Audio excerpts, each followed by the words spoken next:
Good evening and welcome to another installment of the New York Minute Sports Show. The Mets and Yankees are in DEFCON 5, and if you don't know what that means, they're in hell. It's New York Minute Sports. It's New York sports for New York nuts. Don't forget to like. Don't forget to subscribe. Let's go!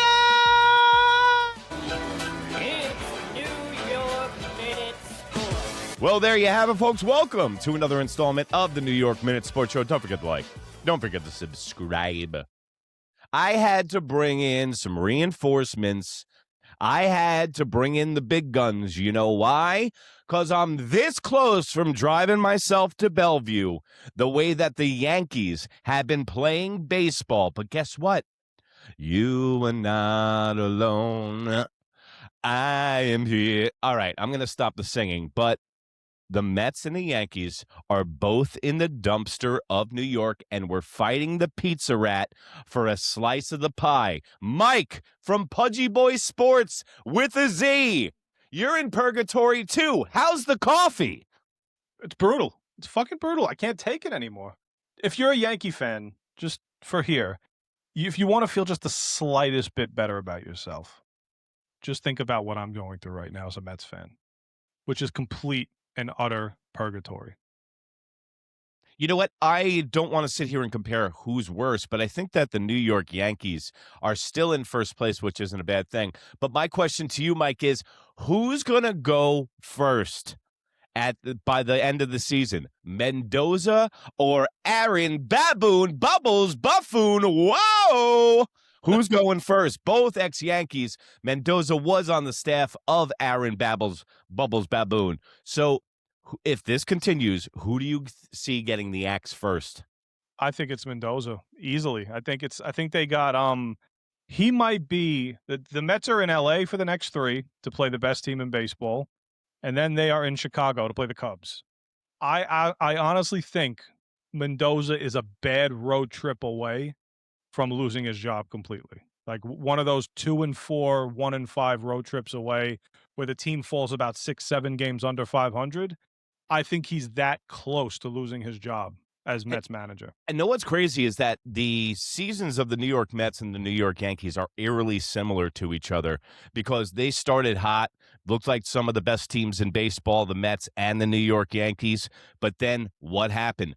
Francisco Lindor has been on a milk carton so far this season. He's missing turning double plays.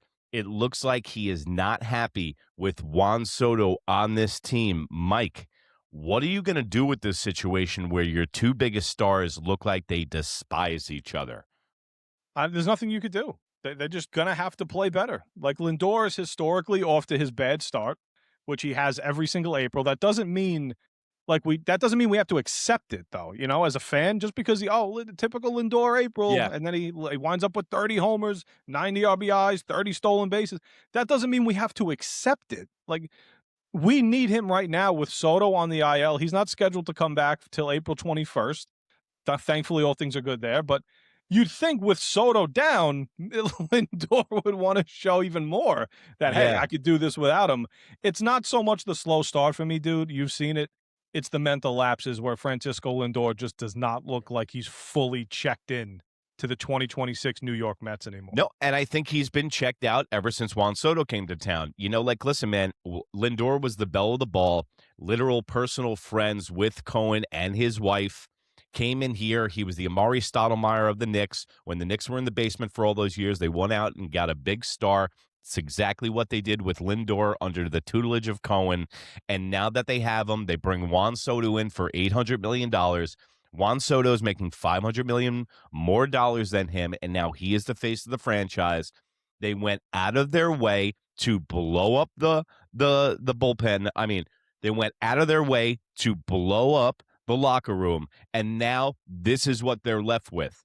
So they got rid of the Nimos of the world, who is playing out of their minds, by the way. Everybody you got rid of, other than Pete the Meat, is playing really well. Well, Diaz has been pretty bad, too. Like, they're actually shutting him down for a few days because of velocity issues with Edwin Diaz. So Diaz and Alonso have been god-awful. And what Mets fans are doing now, like, you're going to see this all year long. And I just want to get to a quick Lindor point as well. Mets fans are going to pinpoint when guys are playing well, see, and they're going to go, see, we should have kept insert name here, depending on who's playing well, because Nimmo will drop off eventually, and then Pete will get hot, and then they won't talk about Nimmo anymore. They'll go back to Pete. They'll go back to Diaz. Then they'll go back to whoever the hell else we left. McNeil, who had a great series at Citi Field, went 6 for 11 at Citi Field this past weekend. Just a quick point about Lindor, if I can. This is what I don't know if it's just me or the New York Met fan base, dude. The amount of flopping that's occurred with Francisco Lindor with this fan base at the end of 2024, MVP, make him our captain. I'm buying my knee pads. I'm going to do everything I possibly can to. I'm going to sing My Girl every time it comes up for 11 minutes. And less than a year later, this fan base has completely changed and flipped on Francisco Lindor. It's actually the most sickening thing I've ever seen. How quickly this fan base just switched on a player just like that. Yeah, but this guy is mentally checked out, Mike.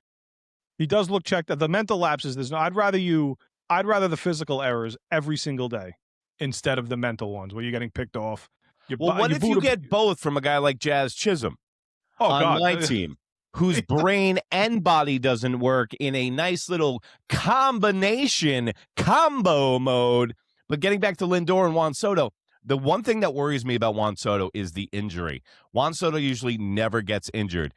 The first time this year that he kicked it up to high gear, calf strain. And you know what? A precursor to an Achilles injury, it's a calf strain. So now you've brought in Juan Soto to possibly alienate your best and most loved player, Lindor.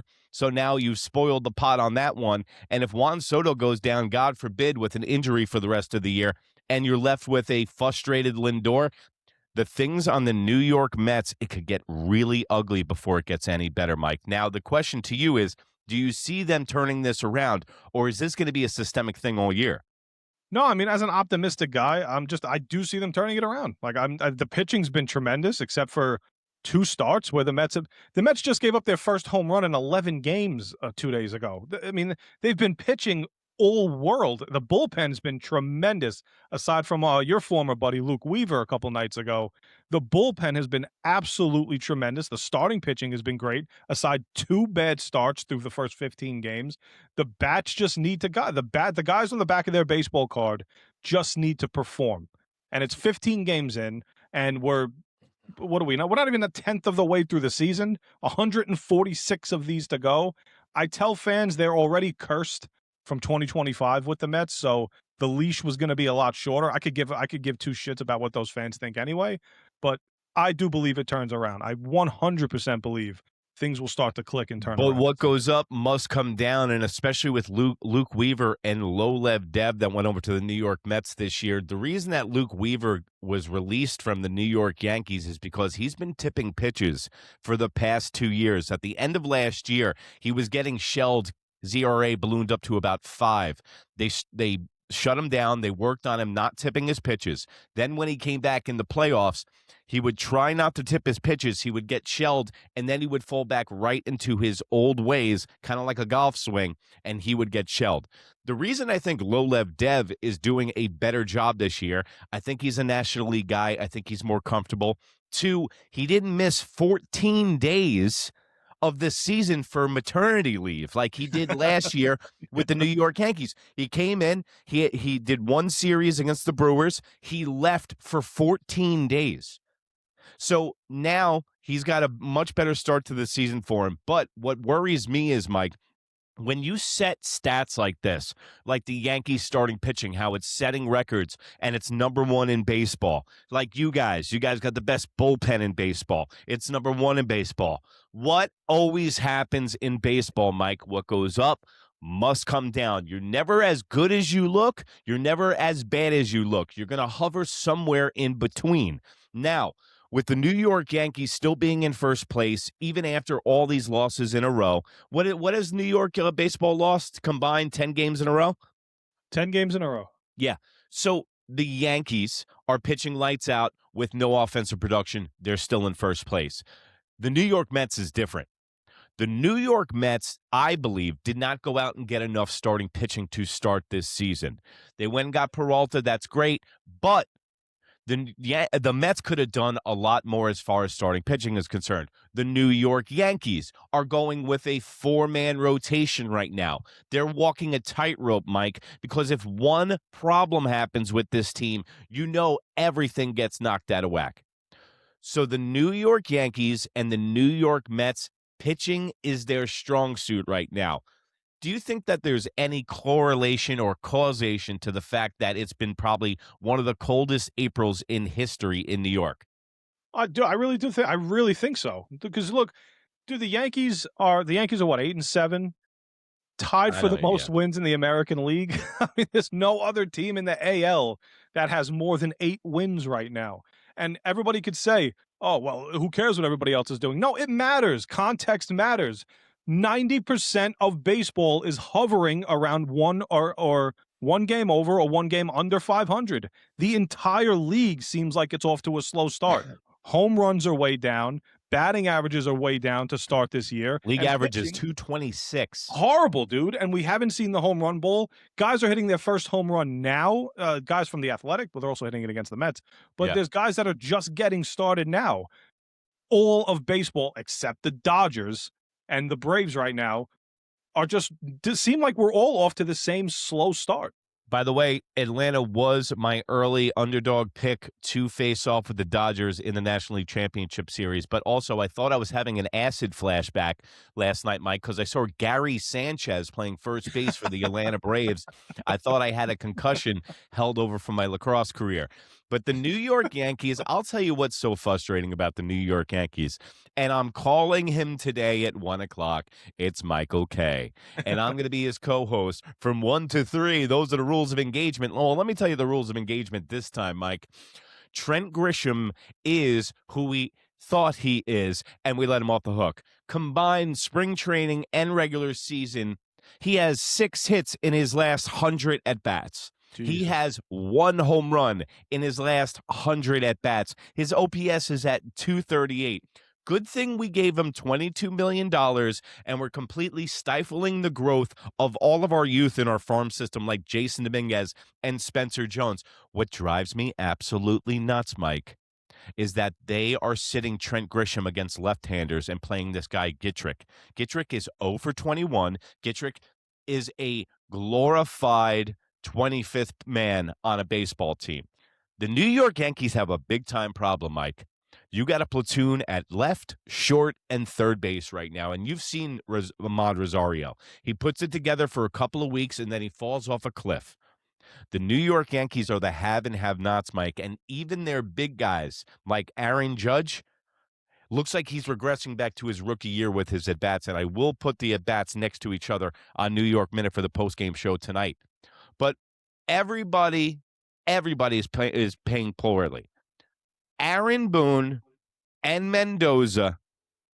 Mendoza probably will go first, but if this continues with Aaron Boone, do you think the New York Yankees should let him go? Yeah, I mean, you guys have wanted him gone for how long now, right? A couple of years. But who are you with Cash? It's just because Boone goes, right? You don't think Cashman goes? No, Cashman's there forever. He's So going you to would die just in that be- desk. Are you just under the assumption, which I think this is the case too? Do you think they'll just bring in a guy exactly like Aaron Boone? I think that they'll get rid of Aaron Boone and they'll get Brad Osmus to be the manager. Oh yeah, okay. And then you think that Aaron Boone's a puppet. At least Aaron Boone's been able to tug on the strings for 7 years as a manager, so he probably has a little bit of wiggle room with Cashman. If you get another yes man in there like Mark DeRosa, who doesn't even know how many playoff games there are in the World Baseball Classic, you get a yes man like that, you'd be begging for Bubbles back. But dude, these were the concerns that we had spoken about, and it's like everybody bragging about the Yankees having the number 1 offense in baseball last year. If you're going to bring the same team back, like you say all the time, those stats are not all going to replicate the following season. We're going through it with the Knicks, where I'm telling people, well, we'll get into them later in the week. This stuff doesn't come around often. You have to take advantage of what you have. You bring back the same stuff last year. You're saying everybody's going to do the same, and you bring out Grisham, you call Michael K, and you tell him this is Grisham's stats. This is who he is, and everybody's going to regress. What's the biggest concern that you have today at 8-7 with the Yankees? They're not ball players. I think the perfect example is the Tampa Bay Rays. Everybody on the team makes $11. It's the island of misfit toys with veterans, reclamation projects, and rookies on their first 5 years, and they play baseball. I think the Tampa Bay Rays, I think on, like with 3 hits, they scored like 7 runs. They bunt, they move runs over, they manufacture runs, they use speed, they use athleticism, they steal bases. Their leadoff guy, Simpson, is my wet dream. He's hitting 407. He lays down drag bunts. He's faster than lightning, and he hit a triple last night, which would be a single for a lot of guys. So that's the style of baseball I like to play. The New York Yankees have a bunch of boppers. They have a bunch of prima donnas in every position, and you got to shit or get off the pot, New York Yankees. Either have a youth movement and let's do this, or let's have these mix of like, you think Rosario and Ryan McMahon hitting 69 is really going to change the price of eggs? Like, what are we doing here? Are we building towards the future, or are we just using like, do we have like, not, you know what? I'll give you a perfect example. Randy Velarde hit 276 his career as a New York Yankee. Do you know who Randy Velarde is? No. Yeah, exactly. Thank you. He was the 25th best player on the 1998 Yankees. He hit 276. I know we play in a different time and age, and guys are throwing harder and faster and more breaking balls than they ever have before. But you got to catch up. It's just like the NFL. When the defense is good, the offense catches up and vice versa. Baseball's got a serious problem on their hands right now. They need to get offensive production up. We can't be watching this 1986 St. Louis Cardinals with Ozzie Smith fucking production, okay? Where league average is around 235. Mike, let me know right now, what is your biggest concern about the New York Mets this year? Are they going to be able to perform to the back of their baseball card? Like, are these guys that we got rid of, are these guys on the Met lineup now going to be able to sustain the contact and everything that I thought that they would prior to the season? I thought it was going to look a little different. Luis Robert Jr. He's been tremendous so far, but Polanco's been just an empty at bat. Bichette's been a lot better, but you still with Bichette, I want to see a little more. Can I get Francisco Lindor as my X factor, obviously? Because if this thing goes haywire, you still got 4 years with him after this. Still very tradable, but I don't want to get into the conversation yet. But Lindor's probably my biggest concern because he seems to be what makes this team go. And it's like the New York Mets have switched bodies. The Yankees are pitching their asses off with no hitting, and the Mets are hit. I know that the bullpen's pitching well and stuff, but now they're an offensive-driven team. Now, the crazy thing is that both of our general managers, Brian Trashman and Stearns, tried to both outsmart baseball with patchwork veterans not trying to manipulate time on people's contracts. And then you got Stern obviously sending a message to the New York Mets and blowing that locker room up. This is going to be the case, and this is going to be the test for Stearns to see if he lasts a long time in New York. If they don't turn it around this year, everyone is going to throw it in his face, and he is going to be a pariah because he got rid of Pete the Meat, and he got rid of Nemo, and he got rid of all those guys. I have a question for you. Real quick, I wanted to ask you about your best buddy. Jazz Chisholm? Yeah. Dude, I think we could agree the 50-50 season's out of the realm. Window. Not going to happen. Close. Not going to happen. But not going to. But where do you go, bro? Where do you go? It's too early to make deals, right? You're not going to make these big trades right now, 15, 20 games into the year. Where do you go with guys like Jazz? Well, this is why I said right here before the season even started in free agency, I wanted them to package up a deal, take Clark Schmidt, Will Warren, Jazz Chisholm, send them over to San Diego for Fernando Tatis Jr. Let Tatis Jr. play shortstop, let Caballero play second base, and then, listen, man, the Jazz Chisholms of the world is the least of my concerns, bro. He's the least of my concerns. We got a guy hitting 69 at third base. We got not an everyday player in Caballero who's a glorified bench player as our starting shortstop guy. Okay. We have a guy in left field like Trent Grisham who's strictly on this team because Aaron Judge likes his mustache and it's his friend. He's getting the Anthony Rizzo treatment. Anthony Rizzo had scrambled eggs for brains in his last year as a Yankee player, and Aaron Judge re-signed him and put Brian Cashman's foot to the fire because they have the same dog. This is where it changes in the New York Yankees lore. These guys are soft as puppy shit. Aaron Judge, he's one of them. I think he's one of the greatest right-hand hitters I've ever seen play the game. That's great. He's not a good captain. He's not a forceful guy. He's not the enforcer. When things go wrong, it's Club Boone. It's Club Med. Guys, there's no ramifications to their actions. You can conduct yourself like Jazz Chisholm. You can say during an interview that you don't know what the rules of baseball are, and then Aaron Boone has your back the next day. That's the problem on this team.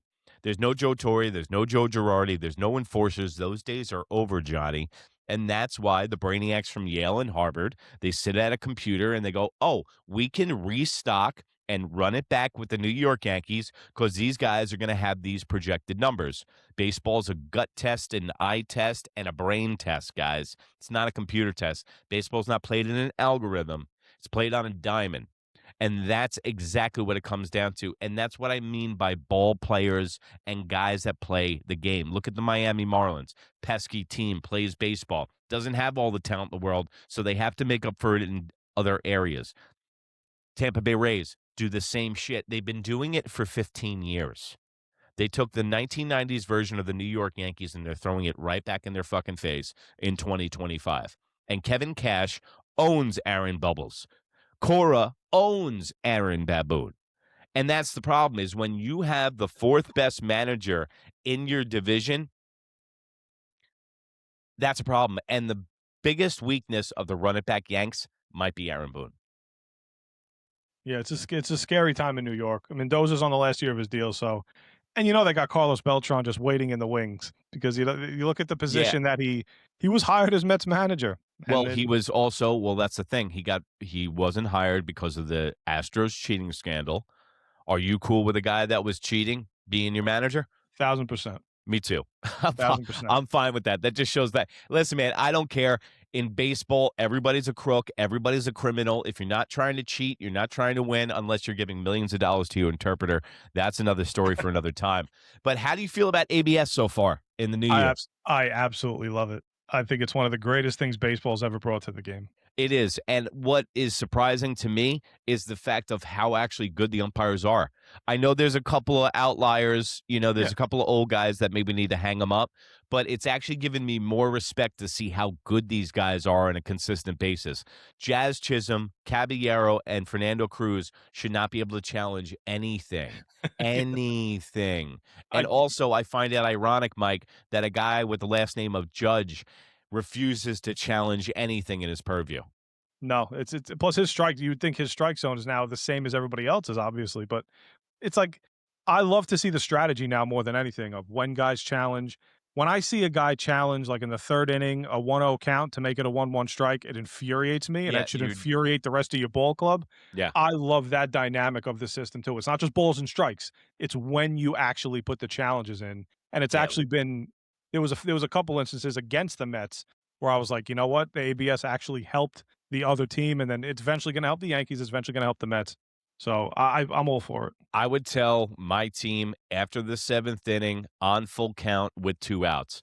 The only time you guys can challenge is after the seventh inning, okay, with 2 outs, where it's the end of the inning, it's the end of a killer, it's a drive killer. You know exactly what it is. And by the way, I know we can't do hand motions in the dugout, but I'm going to be wearing a Bobby Valentine fake mustache. When I'm wearing the mustache, that means don't challenge, a-hole. The problem is with the New York Yankees is that you got guys like Austin Wells. You got guys like Trent Grisham that every single New York Yankee fan was clamoring that they weren't going to have a good year.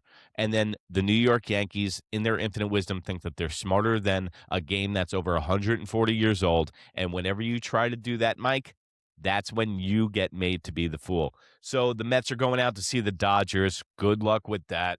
I mean, because the Dodgers literally made the Yankees crumble last year. When the Yankees head out to L.A., the Dodgers put a 14 spot on them 3 games in a row. It messed our bullpen up for the next 2.5 months, Mike. Yeah, I'm fully expecting the same. So now, this is the thing, and it's eerily similar to the approach the New York Yankees were making against the Dodgers. They were playing solid ball, actually the best baseball of the year. Bullpen was finally low-lev dev, settled down. We went to L.A., and that led to the Boone swoon. I'm not one of those Yankee fans that praise ill will for the New York Mets. Listen, man, I hope you guys succeed. When both teams are good in New York, it's all good because I like to see Met fans enjoy themselves too, unless we're playing against each other. Yes. But they're going into the L.A. The Yankees play tonight, which I'm very surprised. I thought that they would have the Monday off because they have a lot of days off in the beginning of the year. They got Will Warren going today. Mr. Availability is the best ability. He's another guy that really needs to work on his out pitch. He has been laboring on the mound. He's ready to take the ball every single time he's asked, but he has not developed at all. He has not improved at all. And now the New York Yankees adding Luis Gil, who had a rough start against the Tampa Bay Rays over the weekend. Let's see if we can get more from him. But the Anaheim Angels are coming into town. Anaheim Angels are surprising some people. Since Mike Scioscia left the Angels, they have not been good. Now Mike Trout seems like he's healthy, and whenever he's healthy, dude, he's the best player in baseball still. Dude, it's just another team. You look at the standings, another team that's just hovering around 500, playing decent baseball. The entire league is just bundled up together right now. And that's exactly what Major League Baseball wanted, parity. And if you look around baseball, I believe after the 15th team, everyone's below 500. So you have half the league below 500, half of it one game above 500. It's like nobody other than the Dodgers is running away with it. But the Anaheim Angels, man, they're coming into town, led by the former catcher of the A's and the Angels. Suzuki is their new manager. He's got the guys playing tough. They got that new stud leading the Major League Baseball in RBIs. This is going to be a test. The Angels play the New York Yankees historically well in the Bronx, so this is going to be a turnaround. It's 70 degrees today, so now the excuse train has left town. It's not just the beginning of the season anymore. It's not cold in the Bronx anymore. The AC wasn't too high in Tampa Bay in the Dome, okay? And another thing before we leave is I think the problem with this baseball season is that we live in a social media generation. We live in a basketball generation now, and also a football, what's only 18 weeks. Dude, this is a marathon, not a sprint. We're 14 games in, Ashbet. Okay, the A's at one point in 1 year were about 18 games out of first place. Take it easy. Anything can happen, all right? Look at Cleveland last year. Cleveland was 15 games out of first place in August. Anything can happen in baseball, all right? Look at my team last year. Yeah, exactly. The Knicks are headed towards the playoffs. By the way, we're going to be doing Knicks playoff games, and we're going to be doing episodes right there. And don't forget to go to our merch store. He's got a New York Knicks hoodie on. And don't forget to get our New York Nuts sweatshirt on.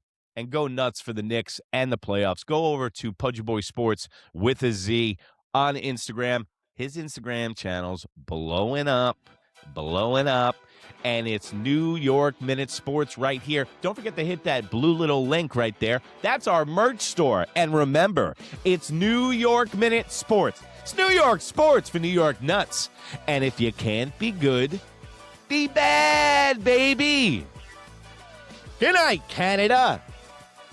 Bye.